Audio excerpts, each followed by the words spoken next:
السلام عليكم ورحمة الله وبركاته. النهاردة بقى أنا جاية لكم فيديو تحفة. النهاردة بقى هنخزن تفاح مش طماطم، يعني أنا بقول عليها تفاح عشان هي فعلا زي التفاح، وبكرة سعرها يبقى أغلى من التفاح. أنا هنا جايبة عداية كده من الطماطم، غسلتها كويس. بصوا زي ما انتوا شايفين كده، بقطع الراس بتاعتها بس، وبعد كده بحطها في الحلة زي ما انتوا شايفين كده. لو في حاجة بقى واحدة فيها صفرة أو حاجة بشيل النص الاصفر ده وبخلي النص الاحمر عادي، ما فيهاش مشكله يعني. بصوا معايا كيس كده بنزل فيه الحاجات اللي انا بطلعها من الطماطم، عشان بعد كده ما اوسخش الدنيا والمها وارميها على طول. هنا بقى انا خلصت كده كل كميه الطماطم وحطيتها على البوتاجاز زي ما هي سليمه كده، ولا حطيت لها ميه ولا اي حاجه، هي زي ما هي. ما عملتش حاجه خالص غير ان انا قطعت الراس بتاعتها وحطيتها في الحلل كده ووطيت عليها النار وسبتها. هنا بقى كده هتقعد هي كام ساعة كده مع نفسها، انت ما تشغليش بالك بيها خالص. هتوطي عليها النار، واول ما الطماطم تقل في الحلة هنقلها كلها في الحلة التانية الكبيرة دي. بعد كده هي كده انا نقلتها، وبعدين سبتها تبرد تماما عشان طبعا الخلاط.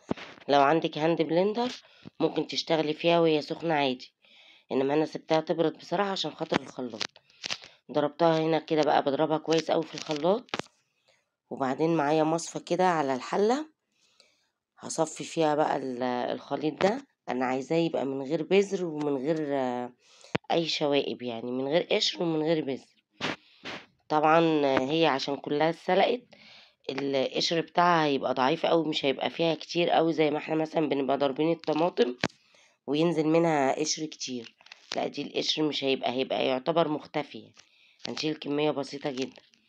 بصوا بالطريقة دي كده انا نقلت الحلل على النار عشان تساعدني، بس ان هي تسهل معايا تنزيل الطماطم من المصفى، عشان بتبقى تقيلة وهي باردة. هنا بقى دول مكونين اللي هم المادة الحافظة اللي انا بحطهم للصلصة عشان تحفظها. معلقة سكر كبيرة ومعلقة ملح كبيرة. بصوا هما الكمية دي عملت معايا حلتين بسم الله ما شاء الله، وهيعملوا معايا كمية كبيرة قوي من الصلصة. طبعا الصلصة دي تقعد معاكي من السنة للسنة ولا يحصل لها اي حاجة. انا هنا بقى كده هعملها ببرطمانات عشان اخزنها بره التلاجة. البرطمانات دي اتغسلت كويس، وبعدين هتخش الفرن كده هي والكبشة والغطيان وكل حاجة على درجة حرارة 160، وهي مقلوبة كده لمدة حوالي تلت ساعة او نص ساعة. ما تخافيش مش هتفرقع ولا اي حاجة. هنا بقى كده بعبي الصلصة. لازم الصلصة تبقى سخنة وانتي بتعبيها، والبرطمان برضو يبقى سخن، عشان كده انا ماسكاه بفوطة. وتقفليه بقى كويس قوي، عشان لو ما اتقفلش كويس قوي طبعا مش هينفع نحفظه بره التلاجة.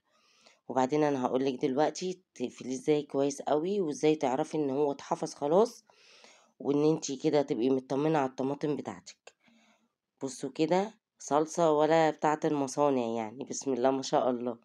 بس انا بصراحة ما كانش عندي كمية برطمانات كبيرة، قعدت افضي بقى في حاجات من البرطمانات علشان خاطر اغسلها واوريها لكم بقى في الفيديو، عشان انا بصراحة قلت الفيديو ده حرام يتفوت كده من غير ما اقول لكم ازاي نحفظ الصلصة بره التلاجة. وطبعا احنا عندنا بيبقى ما عندناش اماكن في الفريزر، فدي من الحاجات اللي بتضايقنا كلنا بصراحة يعني. وبعدين مش لازم تجيبي كمية طماطم كبيرة قوي كده، يعني انتي ممكن تجيبي 5 في 5 وهتعمليهم صلصة مش هتحسي بيهم. طبعا هنا كده انا خلصت البرطمانات وقفلتهم كويس. هغطيهم بقى، هغطيهم بفوطة دلوقتي، وهغطيهم بعد كده بحاجة. بصوا انا ماسكاها بالفوطة عشان هي سخنة قوي. عندك بقى بطانية، عندك شال صوف زي اللي انا هغطي بيه ده، وهسيبهم للصبح كده في مكان يكون دافي. بصوا كده ده ما اتقفلش كويس، عشان كده الغطا بيطلع ويخش معايا. لازم الغطا يتشفط معاكي لتحت ويبقى مفهوش هوا خالص، كده يبقى فيه امان واتقفل كويس. تاني يوم كده هتجربي برطمان من اللي هو الغطا بتاعه اتشفط لجوه، هتلاقيه تك معاكي تكة الامان كده، يبقى تمام. والسلام عليكم ورحمة الله وبركاته.